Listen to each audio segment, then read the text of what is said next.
بسم اللہ الرحمن الرحیم۔ عزیز طلباء السلام علیکم۔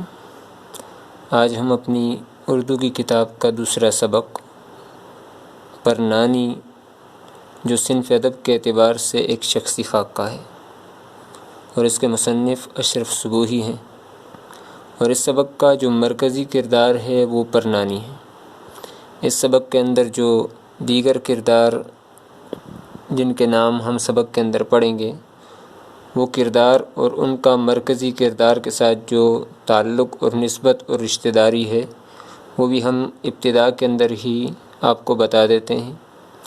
ایک کردار جو اس سبق کے اندر زیادہ ہمارے سامنے آتا ہے وہ ہے آمنہ کا۔ یہ رشتے کے اعتبار سے پرنانی کی نواسی ہیں، اور ایک نام اس میں رقیہ آئے گا۔ رقیہ جو ہے یہ پرنانی کی بیٹی ہیں اور یہ مرحومہ ہے۔ اور اس کے بعد ایک کردار نصیرہ آئے گا۔ نصیرہ آمنہ کی بیٹی ہیں، یعنی پرنانی کی نواسی کی بیٹی ہیں۔ اور ایک کردار یہاں پر احمد مرزا کا آئے گا۔ احمد مرزا جو ہیں یہ آمنہ کے شوہر ہیں۔ اب ہم تھوڑا سا خلاصے کے طور پر سبق کی طرف آ جاتے ہیں۔ سبق کے اندر جو پرنانی ہے یہ ایک بزرگ اور عمر رسیدہ خاتون ہے، جن کی عمر تقریباً 125 سال ہے، اور ان کے بارے میں مصنف کہتے ہیں کہ انہوں نے اپنی جوانی اور اپنا بچپن جو ہے وہ شاہی قلعے کے اندر گزارا ہے۔ شاہی قلعہ آپ کو پتہ ہے کہ یہ جب 1638 کے اندر شاہ جہان نے دلی کو بنانا شروع کیا تھا تو شاہی قلعہ بھی بنایا تھا، اور شاہی قلعہ اتنا بڑا ہے کہ اس کے اندر بیک وقت تقریباً 10,000 کے قریب لوگ جمع ہو سکتے ہیں، اور 1857 کی جنگ آزادی کے اندر اس کے اندر تقریباً 10,000 کے قریب لوگ جمع بھی ہو گئے تھے۔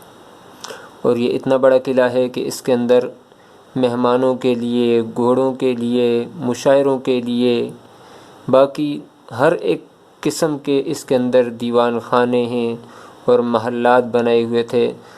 تعیش کا، عیش کا ہر ایک سامان اس کے اندر موجود تھا۔ تو پرنانی کے بارے میں کہا جاتا ہے کہ ان کی جو جوانی ہے، ان کا جو بچپن ہے وہ دلی کے شاہی قلعے کے اندر گزرا ہے۔ اب پرنانی ایک اہم کردار ہے اور مرکزی کردار ہے، تو سبق کے اندر بار بار ان کے بارے میں بتایا جائے گا کہ انہوں نے کیسی زندگی گزاری، اور سبق کے اندر ایک چیز جو ہے اس کا بہت زیادہ تذکرہ ہوگا، اور وہ ہے پرنانی کی دلائی، جس کو آپ لحاف کہہ سکتے ہیں، یا اوپر ڈالنے کے لیے جو عام طور پر استعمال ہوتی ہے، اس کو آپ اپنی زبان میں کوئی بھی نام دے سکتے ہیں۔ تو وہ جو ہے اصل جو ہے مین بنیادی جو کیریکٹر ہے وہ ہے، اور ساری کی ساری کہانی جو ہے وہ اسی پر بنائی گئی ہے، اور اینڈ میں اس کا نتیجہ بھی نکلتا ہے۔ اور پرنانی جو ہے اس سبق کے اندر جس طریقے سے ستم ظریفی کا شکار ہوئی اپنے لوگوں کی، گویا کہ شاعر ایک اس بارے میں یوں بھی کہتا ہے کہ ہاتھ میری تباہی میں انہی کا تھا، جن کو اپنا سمجھتا رہا آج تک، غیر تو غیر ہیں غیروں سے کیا گلا، میرا غیروں کی جانب اشارہ نہیں۔ تو آج کا جو ہمارا سبق ہے پرنانی، اشرف صبوحی کا خوبصورت شخصی خاکہ، اور اس کے اندر آپ بار بار جو ہے وہ محاورات کو دیکھیں گے، روز مرہ کو دیکھیں گے، اور آپ کو مصنف کی جانب سے نئے نئے اور عجیب اور دقیق الفاظ دیکھنے کو ملیں گے۔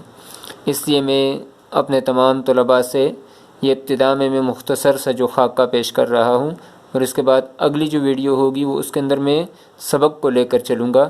اس لیے تمام طلباء سے درخواست کروں گا کہ تمام طلباء اپنے ہاتھ میں پینسل لے کر، قلم لے کر، اور اپنے ساتھ ایک ایکسٹرا کاپی بھی لے کر بیٹھیں، کیونکہ اس کے اندر بہت ساری معلومات ہم آپ کو دینے والے ہیں جو اس سبق کے اعتبار سے بہت زیادہ قیمتی ہیں، اور فیوچر کے اندر آپ کو اس سے بہت زیادہ استفادہ بھی حاصل ہو سکتا ہے۔